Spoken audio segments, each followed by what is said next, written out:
We have a lot of ground to cover, so we're going to go quickly through the beginning. We're going to cover our progress in the last year. We've made a lot of announcements. We're going to talk about more announcements we're making this week at Next. And this year, we're splitting into 3 categories. First, security of the cloud. These are features and capabilities that make our core infrastructure secure, so the platform upon which G Suite, GCP, and our other services rely.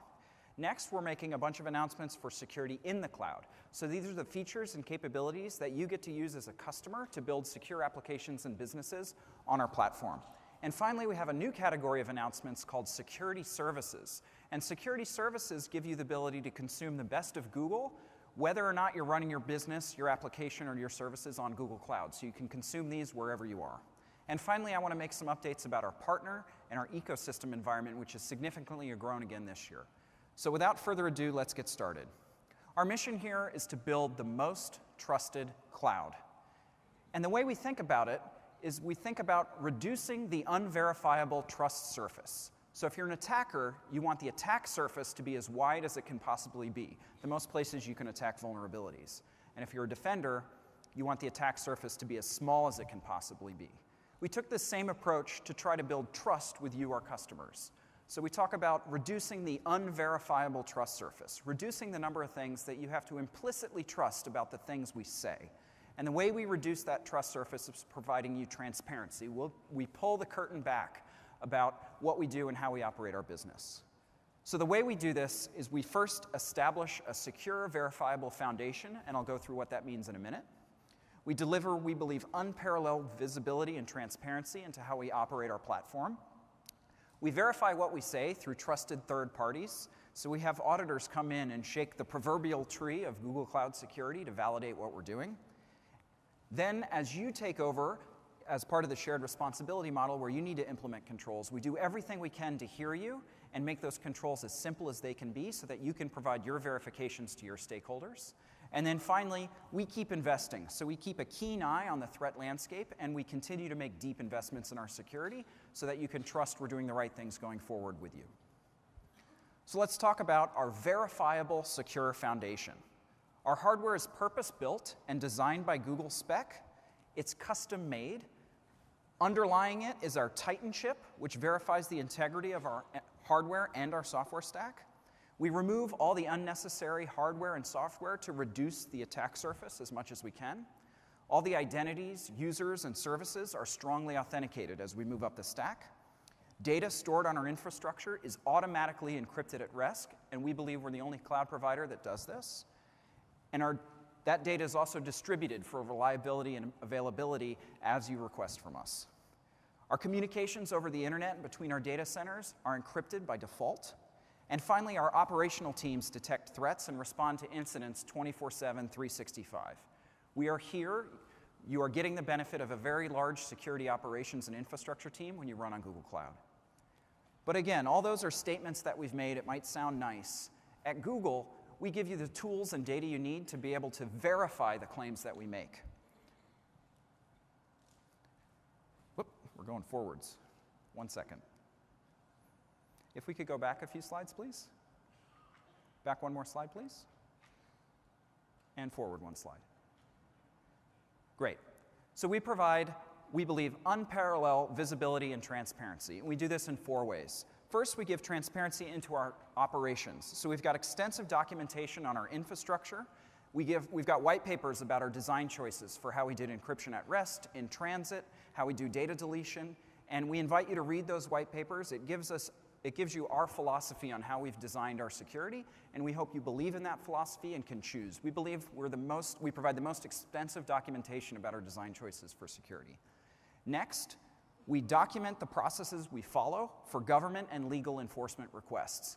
We follow repeatable processes, and Google was the first cloud provider to offer a transparency report. We invite you to go check it out, transparencyreport.google.com. We give all kinds of details about how many requests we receive from various government stakeholders around the world. We report back in bulk how many we've received, how many we've pushed back upon, how many we've responded to.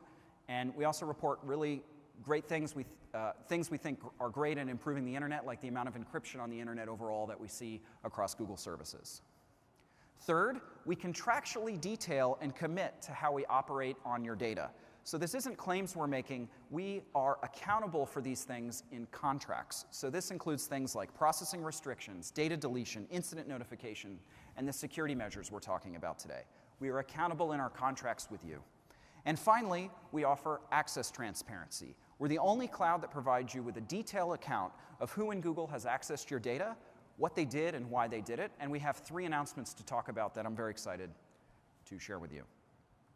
So our customers and regulators expect independent verification of our security, privacy, and compliance controls. And we wanted to share with you that we do this. We use an independent auditor to come in and check out our data centers and what we're doing here. And these are international security standards that many organizations rely on. We have them, and we continue to expand this list of certifications globally as you ask them from us. If there's a certification that we don't have that you need to keep your stakeholders happy, please come and talk to us, and we will pursue that certification. So in terms of transparency, we want to be really clear this year about our commitments to you and our data. If you heard Thomas's keynote earlier this morning, he made some very strong statements about how we protect the privacy of your data and our commitments to you. And I'm really excited today to share these strong commitments to you yet again. So first, you own your data, not Google. We're really excited to make this a strong commitment to you. Next, we want to make it clear that we never sell your data to third parties. There's been some fear, uncertainty, and doubt spread about Google that I wanted to really clarify and make a definitive statement on. We do not use customer data for advertising. It's your data. It's not going to be combined. It's not going to be used for advertising. Next, all your data is encrypted in transit and at rest, in transit between data centers and at rest by default. We guard against insider access to your data, so we have a really strong team at Google that works on insider threat, insider risk prevention, and that benefits you. We don't give governments backdoor access to your data. And you can check out our transparency report and some products we're about to announce. Next, our privacy practices are audited against international standards. So the teams worked really hard to be able to make these commitments, and we hope that this helps engender trust here with Google that we're making them definitively. So as a result of these efforts, we're happy to announce that many customers in 2018 came and went on record about Google's cloud security. So we're really excited that these customers have made these references, and if you're here in the room and worked with us, learned about our security over the last year, and commented on our behalf, we really appreciate it, and we invite more of you to try us out and work on security with us together.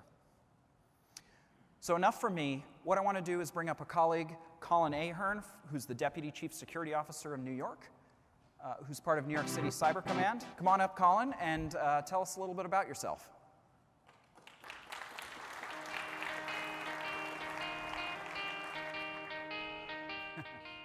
Great. Awesome. So Colin, tell us about your role and what New York City Cyber Command is. Thanks so much, Mike, and thanks for having us here today. Firstly, I'm Colin Ahern. I'm the Deputy Chief Information Security Officer of the City of New York. I help lead an organization called New York City Cyber Command. New York City Cyber Command was formed in July of 2017 by an executive order from Mayor Bill de Blasio, and we are the government agency that prevents, detects, responds, and recovers from cyber threats against city systems. And we provide tools so that our residents, visitors, and businesses can lead safer lives online. Awesome. Thank you, Colin. How are you using Google Cloud, and how does it help your agency's mission? Well, we use Google Cloud in a number of ways. Before I get to that, our mission, we really view our mission as twofold. One, our enterprise security mission, like I said, to ensure that the systems and services that residents, visitors, and businesses rely on are secure and reliable against attack and cyber threats, and to provide tools that those constituents and stakeholders can lead safer lives online. I want to talk about the NYC Secure Initiative. This is a world-leading policy statement that cybersecurity is a public safety issue, not just critical services and infrastructure, not just SCADA systems, but the very internet and the lives and livelihood of our citizens depend on a well-functioning internet. And the government owes you something, owes you tools so that you can lead safer digital lives.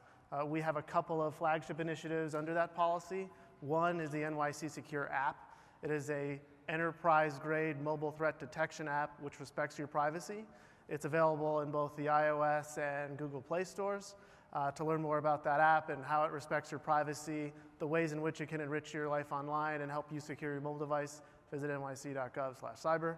We are also working with Quad9, which offers free privacy-respecting recursive DNS filtering, and we're rolling that out to every free public Wi-Fi network in the city by the end of the year.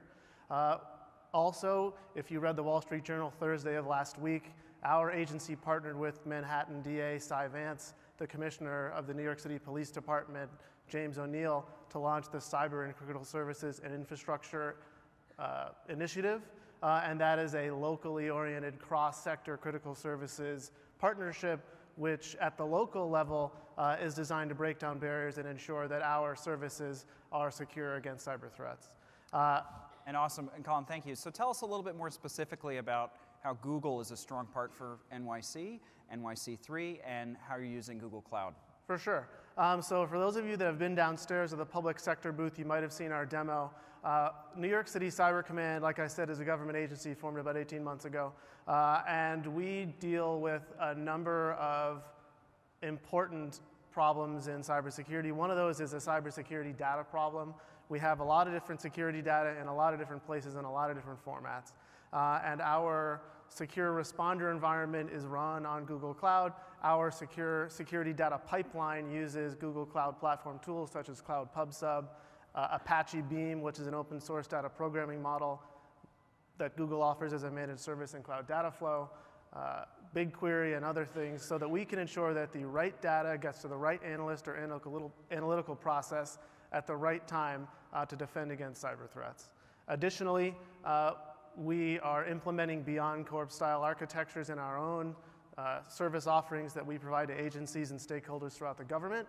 And we are happy to partner with Google and the FIDO Alliance generally to make identities on the internet more secure, and we're actively collaborating on ways to do that. Fantastic. Colin, thank you so much. Thank you for trusting us with your data and the work you do at New York City Cyber. Thank you so much.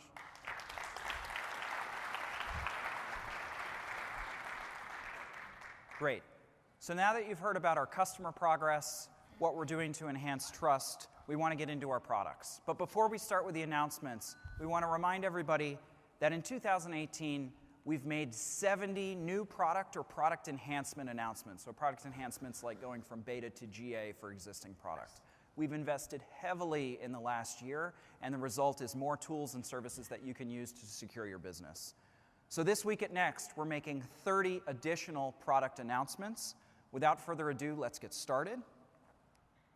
So if you remember, we're going to make announcements in 3 categories: security of the cloud, in the cloud, and security services. I'll be doing the security of the cloud announcements, and then we'll bring up Jess Leroy to tee off security in the cloud. So we have 3 big announcements in security of the cloud. First, access transparency, which we mentioned before, is now generally available for GCP and for G Suite. This means that when a Googler accesses your data, you get a near real-time log of that access, including who, when, and for what reason the access occurred. So the canonical use case here is you call up Google, hey, I've got a problem with storage bucket number 345, the data appears corrupted or some other issue. The Googler creates a ticket. The Googler goes in and accesses the data on your behalf for giving a justification, saying, hey, this is ticket number 567 that the customer called and asked us for. And in near real time, through either Stackdriver or Cloud Audit logging, you get a log of what the Googler's doing. We believe this is an unparalleled level of transparency that we provide now in GA on GCP and G Suite. So we're very excited about that. The bigger announcement is that we've enhanced this to access approvals, which we're announcing for beta for GCP. With access approvals, by default, Googlers are denied access to your data. And what this means is that in that same flow, as you make a request to Google, when the Googler attempts to access your data, they're denied, and another request is sent to you, either through an email or through an API call that you can write a script on the other end for, where you have to give an explicit thumbs up or thumbs down to that Googler's access. So now, only at Google are you getting the ability to integrate with Googler's own internal workflow that we use to administer our platform so that you're in control of when we can access. And this isn't basic support level access. This is deep access within our infrastructure. Cloud administrators using the command line have to go through this flow that includes you, the customer, to give an approval to Google. So we're really excited. This is an piece of technology that's based on deep infrastructure investments that we've made over many years to bring you into the operational approval flow for Google Cloud.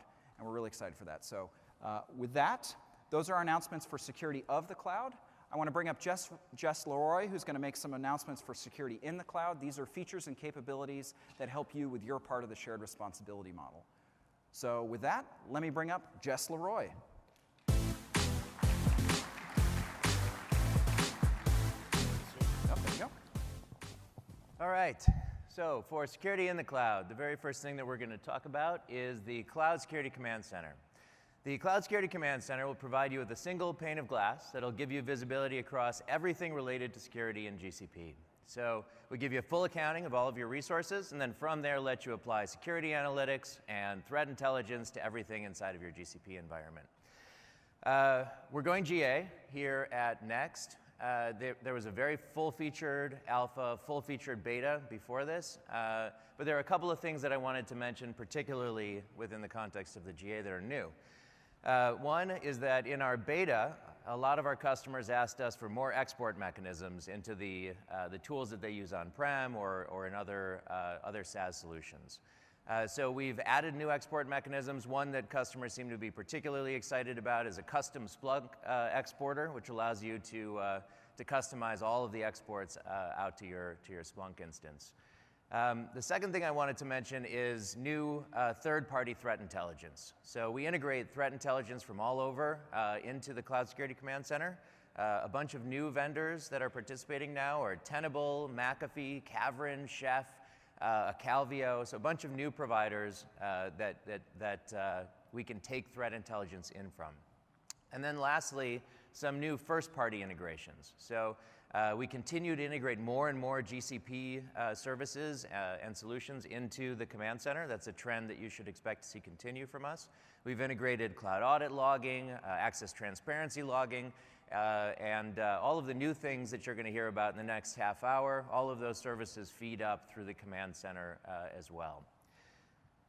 One of those services that feeds up through the Command Center that we're launching today at Next is Security Health Analytics. So Gartner tells us that through 2022, we should expect that 95% of breaches come from customer misconfigurations. To protect our customers from those types of breaches, the Google security team has gone out and evaluated all of the major types of misconfigurations that result in these types of breaches. And what we've done is we've created scanners that will go through and find and help you mitigate those misconfigurations in your environment. These are going to be things like misconfigured firewalls, exposed credentials, public buckets that should be private. All in all, there are 32 such detections already implemented across 6 or 7 different scan types, and we'll continue to implement those as we go. So we're really excited to add these to the arsenal of protections already available on GCP. Now let me talk a little bit about policy intelligence. So you probably saw this if you watched Orz's keynote this morning. We've got a bunch of announcements on the policy intelligence front. I'm going to talk about 3 of them. Oftentimes we'll start these out within the context of identity and then expand out from identity. The first of these is IAM Recommender. So it's really, really common for our customers to overgrant permissions in identity and access management. And what that does is it lets the end user do more things, but it also means that you've opened up an attack surface that doesn't really need to be there and is, of course, a risk to your environment. So what IAM Recommender does is it uses Google machine learning to look at all of the access attempts over the course of time, and it will recommend exactly the right role that will give you the access that the end user needs without opening up additional attack surface and sort of adhering to a concept of least privilege. Access Troubleshooter is kind of the other side of the same coin. So if you've got a user who can't access something, they go to their administrator, they're attempting to gain access, the administrator then has to evaluate all of the access policies that apply to that particular user and try to figure out exactly which permission to change, which switch to flip in order to provide access. So what Troubleshooter does is Troubleshooter uses Google AI to evaluate all of the access policies that apply and find exactly the right permission that you would need to modify without, of course, over-granting permissions as well. And then lastly, validator. So we talked about security health analytics, which will allow you to find and mitigate those misconfigurations. In a similar vein, Validator is an open source solution that we are building, which will allow you to create your own custom rules which adhere to the governance and security standards of your particular firm. So you can implement your own rule sets. They tie into tooling like Terraform and other tools in order to enforce. We also have a bunch of things going GA. 4 exciting new services that are fully available now. VPC service controls. Most of you, if you're a GCP customer, you are using VPC service controls. Great feature. It allows you to create logical perimeters around your services and solutions to mitigate data exfiltration risk and other risk. So that's now fully GA. Container registry vulnerability scanning. So this will allow you to do a vuln scan on a particular container, and maybe even more importantly, not allow that container to go out into production until it's passed a vulnerability scan. The mechanism for not allowing it to go to production is binary authorization, which is also GA today. And this allows only trusted, so signed containers that have been signed in all the right ways to go out into production. And then lastly, shielded VMs. So shielded VMs provide fully hardened VMs and protect the boot process from things like rootkits and bootkits. So with that, I will pass off to continue the In the Cloud with Sam.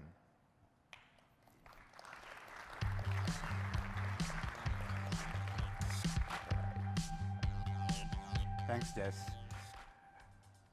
To start, I'm very proud to announce the availability of context-aware access.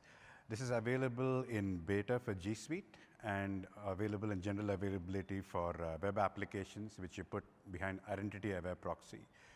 So this is a platform capability, and what this allows you to do is to give us policy rules which you can enforce for you. So you can say, for example, Gmail should be accessible only from my corporate laptops, and we will make it so on the platform.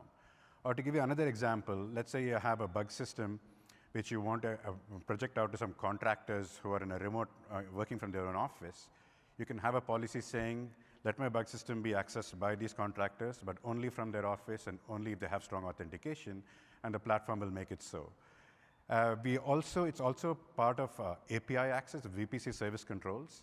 And we just talked about GA. We already have IP-based context in VPC service controls, but you will see more context come in. So you might be able to say, this particular very sensitive API accessed only by admins, only with strong authentication, and we'll make that so.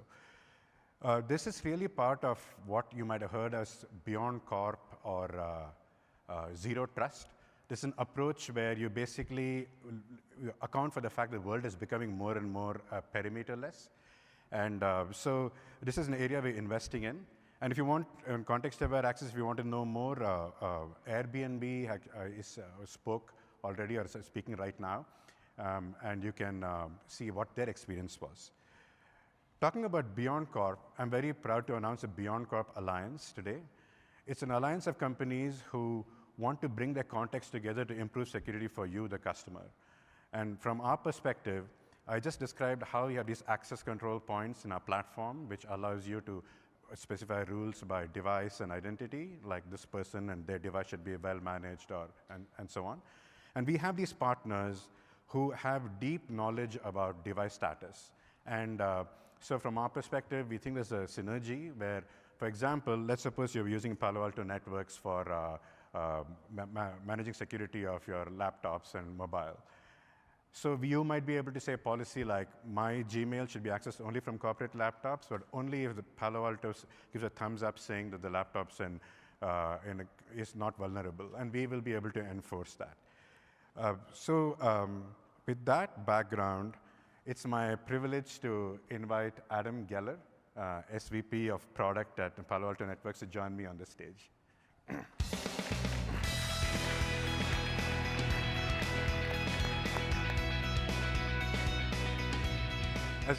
Welcome, Adam.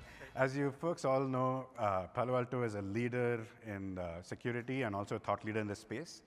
So Adam, I wanted to ask you, what is Palo Alto's perspective and why you joined the BeyondCorp Alliance? And in fact, if I may take this context even larger, can you situate it in the larger context of your partnership with GCP? Sure, Sam, that'd be great. So Palo Alto Networks and Google have been working together in the security space for a number of years across a variety of different elements of the security domain, some of which were even announced earlier, like Command Center, and now with BeyondCorp and Identity-Aware Access. And if I think about our partnership, if we look at the increasing complexity and sophistication of attacks and threats, it's caused Palo Alto Networks to think about how we need to deliver more and more of our security services from the cloud. So something that we made a change recently, we announced back in December, was that we were going to double down on our partnership with Google and make a strategic investment around how we deliver some of our cloud, our security services from Google Cloud Platform. Right? And it's to take advantage of things that you can only do in the cloud, like machine learning, artificial intelligence. And as an engineering owner of some of the services that we need to build and deploy into and on top of GCP, I just will give a plug to the Google team from a partnership perspective. The team has been outstanding in terms of responsiveness, quality, and really creativity as we think about how we take services that we've either been running in our own data centers, in other cloud providers, and really scale it globally on top of Google Cloud Platform. Now, as Palo Alto Networks, our mission as a company is to be your cybersecurity partner of choice and to protect our digital way of life. And even from the very early days as a company when we first started, we knew that in order to achieve that, we were going to have to make sure we could give complete visibility. Just like was described earlier, we have to be able to reduce an attack surface area down to a meaningful space for the defender. We need to be able to protect against all known threats. If it's known, you should be able to prevent it. And then fourth, you need to be able to quickly detect and prevent against unknown threats. And so as we put this mental model in place, there are 4 key areas of technology capabilities that surface that we've built out and we continue to use today. The first one is absolutely understanding all application flows down to a very granular level, including what functions are happening in those applications, like file uploads and downloads. The second part is understanding user identity and being able to map that to what would otherwise be anonymous network flows, take identity and be able to marry that to that so you can make better decisions. Third piece, very relevant to this topic, is host information. That's both protecting the host from exploits and malware, but it's also leveraging that host as a super rich source of information and intelligence about device posture, health, and overall context of that device that's attempting to make connections to applications.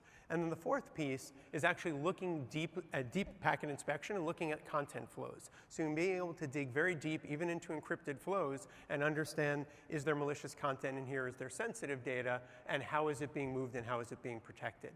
We wrap all this together in our security operating platform, and that's how we give our customers the ability to take very context-rich policies and apply it across their security landscape.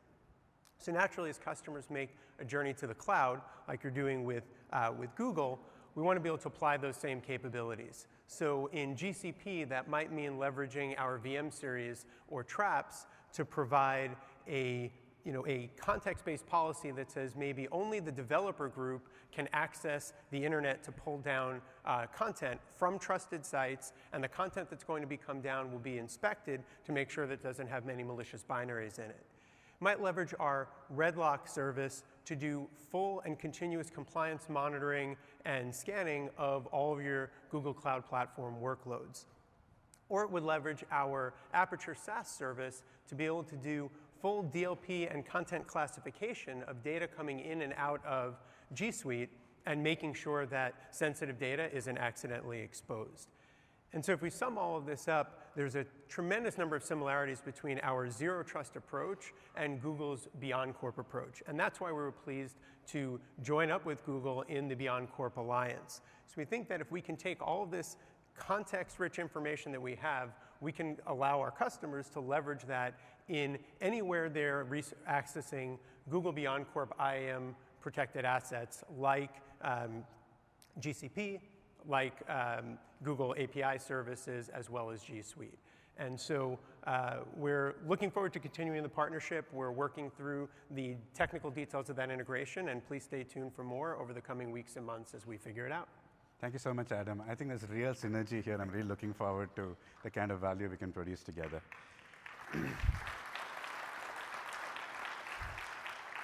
So in the end, security is based on identity. And for all of you who don't know, we have a full-fledged identity system available for you from Google Cloud. If you're using GCP, you're likely using it without knowing, or using G Suite, you might be using it without knowing it. But it's an IDP, and it's obviously benefits from our billions of logins over 15 years that we have secured. So today, it's a full-featured system, but I'm here to announce alpha of 3 additional features. We are now enabling, for relying applications which don't do standard federation, now we are introducing password vaulting, so that makes you can even federate to them now. We have an enhanced end-user self-service portal, and we are also integrating directly with your HRMS. So you, for example, we have partners with ADP, Bamboo, Namely, and Ultimate Software. And the idea here is that employee gets created in your system of record and instantly available in Cloud Identity, just what you'd expect, an integrated life cycle. And again, here I'm very proud to announce your Android phone can now be used as a security key, and this is available in beta. So stepping back, in identity, obviously it's very important to know it's the real you. Is it really Tom signed in, or is somebody phished Tom? And second factors help with that. And so you have OTPs, you have where you can say yes on your phone, push notifications, and so on. They actually improve your security very radically. However, those can still be phished by a dedicated attacker. So for example, you might go click on an email, go to a fake Google login, type your username and password, and your phone says, hey, do you want to sign into Google? And you'll say yes, because everything seems okay, but the attacker is signed in. So we want to take that one level further, and we introduced security keys, physical security keys a few years ago. There's little devices, USB and BLE. Today, we're introducing the phone itself. Any Android 7 plus phone can be a security key. The behavior will be simple. You log in name, password, and you say yes, but there's secret going on in BLE between the phone in your hand and the computer that you have, which makes it non-phishable. So even if there's somebody in the middle who got your username and password, they still can't log in as you. And with that, I'm going to ask Christian to come and give us a demo of how this thing looks. I'm Christian. I'm a product manager. I work on security efforts here at Google. And I'm going to show you how easy it is to activate your security key built into your Android device. So this morning at 9, we announced the beta availability of a feature that turns all Android 7 Plus, so Android N and later devices, into a security key for your Google account. So last year at Next, we announced the Titan security key, Bluetooth and a USB version here, and as Sam mentioned, this gives you the best protection against phishing. And if you have data you want to protect online, especially in Google, we really recommend that you have one of these on your account, because as Sam said, it's not just another second factor, right? This is a phishing-resistant second factor. None of the other technologies available today gives you exactly like that level of protection. So anyway, with that, let me show you how easy this is, right? So what we're seeing on the screen here is a user in Gmail. I'm going to quickly do one thing here. I want to also show my phone on the screen. If we can make that work, there we go. So I'm going to just move this out of the way for now. We'll work with that later. For now, I am logged into Gmail, and I am going to go to my two-step verification settings for this particular account. I'm going to scroll down. I want to go to security here, and I'm going to go to two-step verification. This is basically where you go if you want to change any multi-factor authentication settings on a Google account. And again, this product works the same for consumer versus enterprise accounts. So if you use Google in enterprise capacity, this should also work. Let's move that out of the way quickly. So I'm going to log in. Oopsie, that's not great. Let's move that out of the way completely for the moment. There we go, go away. All right, that's cool. So we're going to log in. And what we should see is my second factor settings. And on this particular account, you'll see that I have my Titan USB key. I have my Titan Bluetooth key, and I also have my phone set up as a security key. So if I go ahead and remove this, and I'll just show you, you will see either a promotion on the account, or you can just navigate down to add security key. If you only have physical keys on your account, you can add the phone as an additional factor or an additional security key. That's the way that we recommend this work since it gives you the benefit of, in case the phone stops working, you still have the benefit of the physical key, right? Maybe you lose access to the phone, or the phone is not with you at any point in time. This technology also uses Bluetooth to establish a local connection between the laptop and the phone. That is how we get to that phishing resistance. The local connectivity is very, very important for this particular system to work. And this afternoon at 3:30, I'll talk a little bit more about the protocol. So as you've seen, I selected my Pixel 3 from a list here. I went ahead and added it to my account. So again, I'm back to where I was when I started. I've got my Bluetooth key, my USB key, and my Pixel set up on this particular account. I'm going to close out, and I'm going to open the incognito window again. And this time, let's go back and put the phone back to the right here. I don't want to make it larger. I just want to move it. There we go. All right. So at this point, let me go back here. I'm going to attempt to sign into that account. I want to go to Gmail. I want to sign in with my demo account, to which I just added the phone. Once I enter my password, there should be a local connection that kind of over Bluetooth happens between the laptop and the phone. Message appears on the phone saying, hey, I should confirm the login. We've seen this before, right? Confirming a login on a phone isn't new. What's new is the anti-phishing technology that's built into this local proximity protocol. So between the phone and my laptop, I'm sending data right now, doing an exchange, and at the end of this, I should be signed in. Just as easy as using a security key, but without the hassle of having to carry this around, just using this in your phone. Thank you so much. Thank you, Christian. So I do want to emphasize that it feels just the same as saying yes on a phone, but it's fundamentally more secure. So think about your brakes on cars in the 1990s. They were safe. You needed brakes to stop a car. They worked pretty well, but you pressed hard, it would skid. Then anti-lock brakes came along. You press the brake just like before, but the car doesn't skid anymore. Think like that. So it's fundamentally more secure. And switching tracks, it's my privilege to announce that we have alpha availability for managed service for Microsoft Active Directory.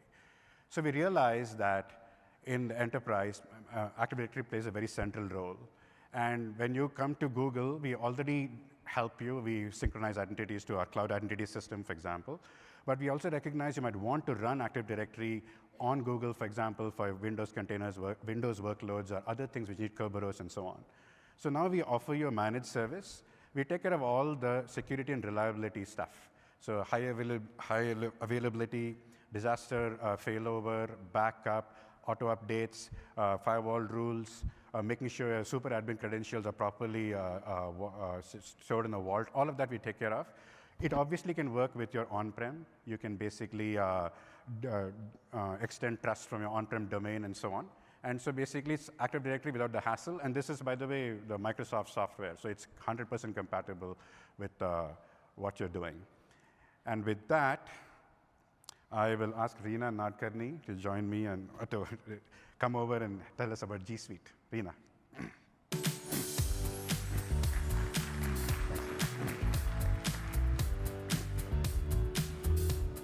Thank you, Sam. And hello, everyone. I'm Reena Nadkarni. I'm the product lead for security and analytics on G Suite. I'm going to quickly run you through some of the new announcements that we're making on the G Suite side of the house. If you were here last year, we made many big announcements like the G Suite Security Center, the investigation tool, and data regions. Today, I'm going to give you quick updates on what we're launching this year. First, advanced protection in Gmail.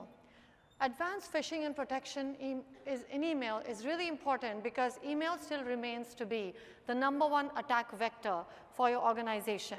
With this product, we are bringing you the ability to place emails into a quarantine, the ability to detect anomalous attachment types, and finally, the ability to protect your large groups from inbound emails that will spoof your domain and hence make people in your domain think that the email was sent through an internal person.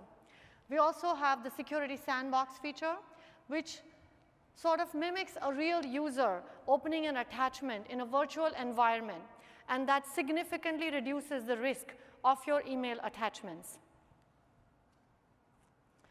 Collaboration in security.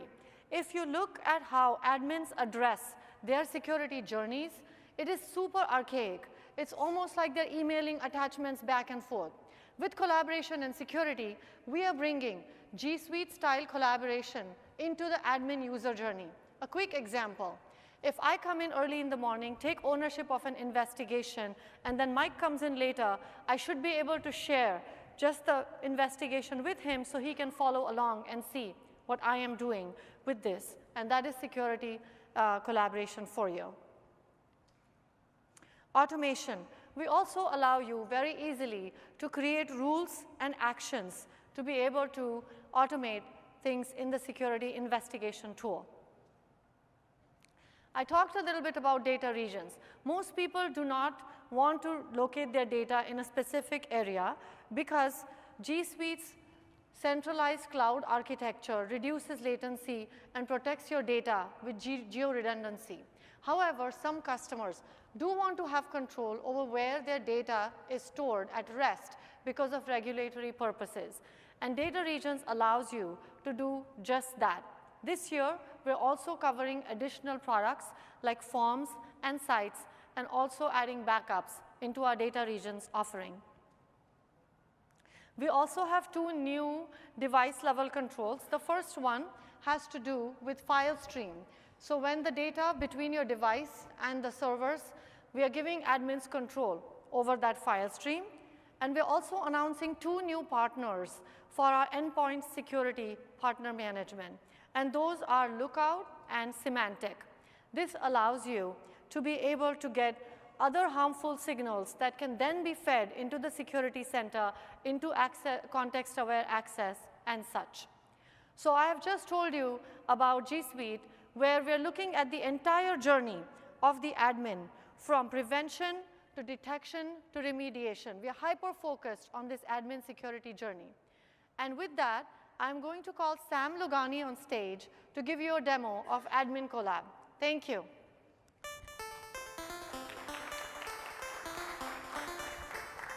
Today, we're introducing new ways for security admins to collaborate.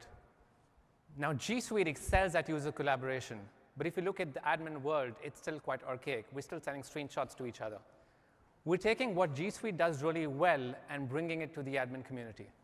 Let's take a scenario.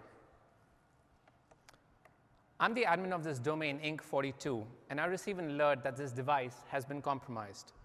Now, from within this alert, I can directly launch an investigation and figure out that this device was compromised by an email that came in, which was tagged by us as a phishing email and had an attachment which was opened by the user. Now, from this point in, I want to make sure that no one else within the organization has received the same email. So I can pivot on this subject and look at everyone else within the organization that has seen this email. I can click on this and take bulk action to delete emails from everyone's inbox. Now, I have a colleague who is really good at stopping data exfiltration, and his name is Chad. So I can share this investigation with Chad.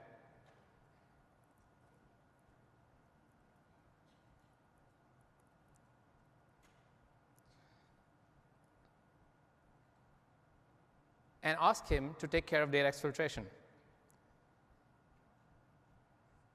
Now I'm going to switch to Chad's persona. Chad is amazing at stopping data exfiltration and also loves wearing hats. So I'm going to wear a hat for now.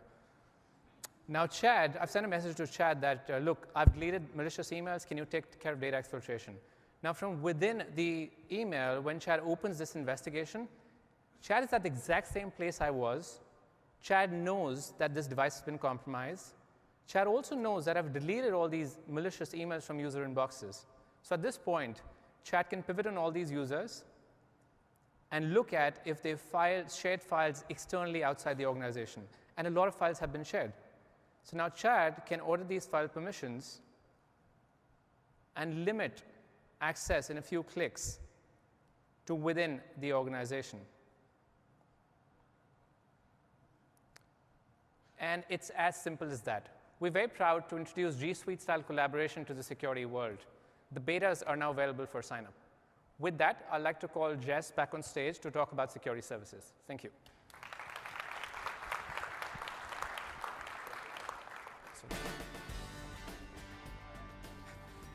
So we have run over a tiny bit on time, so I'm going to speed through some stuff because there's a demo that I want to get to that we're gonna run through in a minute too. Okay, so security services, we talked about everything so far in terms of things that are available in Google Cloud, and then these are things that, of course, protect Google Cloud, but can also extend through to protect other common environments for our customers as well. It's sort of a new category for us. The first one of these is Event Threat Detection, or ETD. Really common thing that customers will do to find threats and vulnerabilities is to scan security logs. And so Google, over the course of time, has amassed some of the best threat intelligence in the industry. We use that to protect ourselves, and we're now, with ETD, starting to use that to protect you as well. So you can consolidate everything into GCP. We, of course, operate on GCP services. We also are starting to allow you to consolidate from on-prem and AWS. We normalize, throw that in a pipeline, find everything bad that we can, and from there we'll take the findings. We will allow you to manipulate that data in BigQuery for investigation. We'll allow you to export to the SEM of your choice. We will, of course, surface everything in the command center. And we also have an integration in the command center to our IRM tooling, which provides incident management. So that's in public alpha now, another Google GCP tool, which will handle the incident management through to remediation for you. Great new service. User protection services. So this set of services extends our protections from not only protecting our customers to protecting our customers' customers. For that particular set of users, the end users of our customers, there are two major threats. The first one are phishing attempts, and the second one are sort of fraud and account takeovers. So for phishing attempts, there is a SANS Institute report that tells us that 91% of successful attacks start with a successful phishing attempt. Big problem for customers. We have a safe browsing tool which scours the world and looks for malicious URLs and phishing attempts, and will add those into Chrome, a variety of other browsers, and thousands of other developer tools. So it protects about 3 billion users today from ever seeing those URLs. We're adapting those services to two enterprise-facing services, one called the Web Risk API, which detects malicious URLs on your website and in client apps. You pass us a URL before an end user sees it, and we'll tell you if we believe that that URL is phishing or malicious. The second tool is called Phishing Protection, which helps protect your users from phishing sites using your brand. So you give us a brand kit. We will scour the world looking for people using that brand for phishing purposes. We'll notify you. You can submit your own URLs to us, and we'll tell you if we believe they're malicious. What's really cool here is that typically what you would do at that point in time is submit to the domain registrar to try to remove that site, which may take weeks or months, depending on the registrar. What we can do is submit those into safe browsing, and within 30 minutes or less be protecting over 3 billion users around the world from ever seeing or clicking on those links that are impersonating your brand for phishing reasons. And the last one is on the fraud side, reCAPTCHA Enterprise. So reCAPTCHA Enterprise helps protect your website from fraudulent activity, spam, and abuse. So it builds on all of the goodness of reCAPTCHA, which is protecting over 2 million websites globally, with additional features and functionality that we've built in to help enterprises. And that leads me to the promised demo. So what we're going to attempt to do, and I'm hoping that you will oblige me with some audience participation. So if you're looking at your phone, look up here. But keep your phone out, actually. So what we're going to do is there's a URL behind me, g.co/reCAPTCHA/demo. And I'd like you to take out your phone and navigate to that. I'm going to introduce my friend Aaron here. He is the engineering manager for reCAPTCHA and reCAPTCHA Enterprise. And Aaron and the team have crafted a simple website, which you should be seeing if you're going to g.co/reCAPTCHA/demo. Don't worry, no humans were harmed in the making of this demo or will be harmed in the running of it. Nothing to worry about. So let's shift over to that page. this is what the page looks like. So what you should be seeing there is this simple page. I don't want you to enter your real username and password information for anything. This is a security session. But do just enter some gibberish. We're not recording any of it anyway, for anything you want for username and password, and then hit the login button.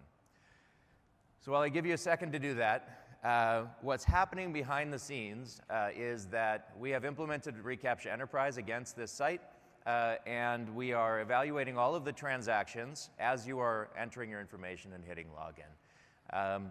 This is the screen that you should get to if you are a legitimate user and not a robot. Okay, so what you won't see here, by the way, is a CAPTCHA. So we are operating invisibly behind the scenes, giving you all the benefit of more traditional reCAPTCHA solutions with none of the end user friction. So the team has also cooked up a quick chart which will show you just the outcome of the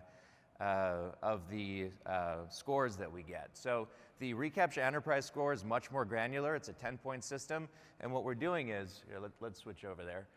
This chart will show us the people that have scored high, which is an indicator of a legitimate user, versus those that have scored a low, which is indicative of a bot or a malicious user. So it turns out, this is a huge relief to me personally, that none of you seem to be robots. So that's great. Our site is in great shape, or is it? Because unbeknownst to us, Aaron has gone rogue on us and has developed his own bot, which will attempt, for malicious purposes, to log into this website. So what the bot is doing behind the scenes is attempting to log in repeatedly, and as it does this, it's coded to any place where it gets stuck, take a screenshot, and then surface that screenshot for us here. So as a legitimate user, what you saw was the home page, and if somebody scores high in reCAPTCHA, what the site will do will just pass you through to the home page. If you score low, which is an indicator of a threat, then we'll actually put up a 2FA page, a two-factor authentication page for additional verification. So this protects the site. So what you're seeing here are, as it attempts to log in, over and over, it's getting the 2FA page because it's scoring low. And if we switch over to the graph again, we can now see there's about 250 of you, thank you, who responded to the page, real users, and we can now see about 17 bot login attempts. The reason codes are unique to reCAPTCHA Enterprise as well, and they are showing you that automation happened, and we've correctly identified these as bots. Okay, so imagine for a second that this is your website and not a basic website, protecting your new user creation, your logins, your transactions, your password verifications and resets, and you can imagine how this is a great tool in your toolkit for prevention of fraud. All right, with that, let's switch over. We've got to wrap up. There are some things we didn't really get to. Apogee API security reporting, some great new reports in Apogee around the security posture of your APIs. And then data loss prevention has a great new user interface on top of it, which lets you run DLP with no code whatsoever. And then lastly, the identity platform, formerly CICP. This is now GA. You can use Google identities and identity management embedded inside of any app, anywhere, any service. Doesn't need to be a GCP service, can be anywhere, and you get the full capacity and scale of Google identities. With that, I'll pass back to Mike for our last 30-second wrap-up.